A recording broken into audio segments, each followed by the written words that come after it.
If we don't do what we love, then we wouldn't exist.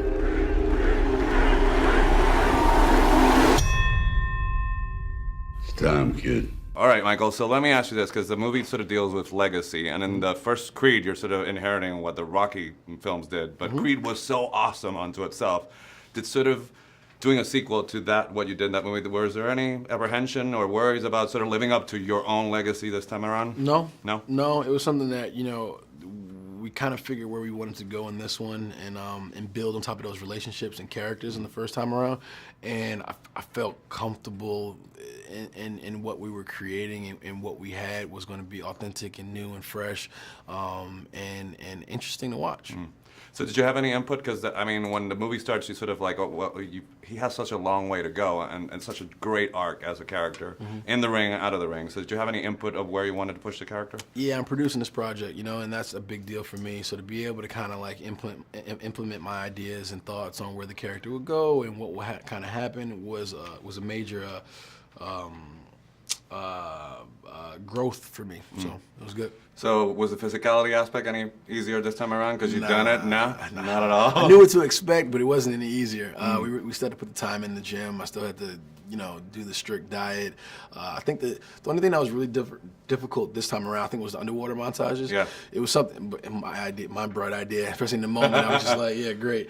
But we wanted to find something new that we haven't seen in any other movies before. What underwater montages. But the danger element being, 30 feet underwater, an Olympic-sized pool, with weights being weighted down there, it was tough.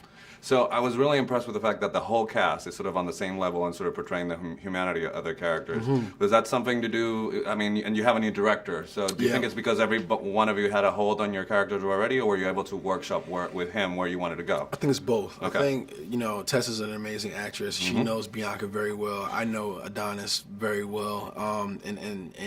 And of course, Sly knows Rocky like the back of his hand. Yeah. And Steven coming into this understood that and really wanted to collaborate with us and see what we thought about what our characters would do and wouldn't do, and how that would all kind of work together. So it was a little bit of workshopping and a little bit of us just doing our homework and knowing our characters. So as I told you, the last time I talked to you, you were just starting off. So what's your strategy? Is there a strategy in terms of, because you've been doing so freaking great with the movies that you've been picking. I wonder if it's director, character, and now you're producing. So I wonder, where do you go and how do you know where your north is in terms of what's next for you?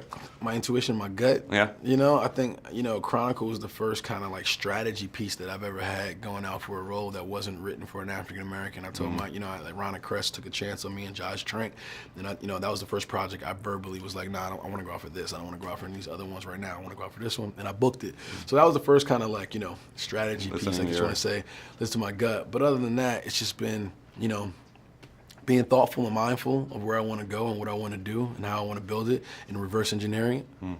So don't change that because it's working really well. All right, sir. Pleasure talking to you. Thank you. It can't be because we're a team.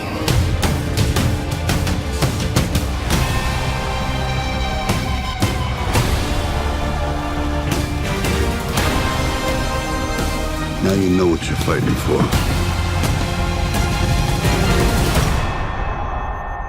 Round after round, you learn more about yourself. And when I stepped in that ring, it wasn't all about me.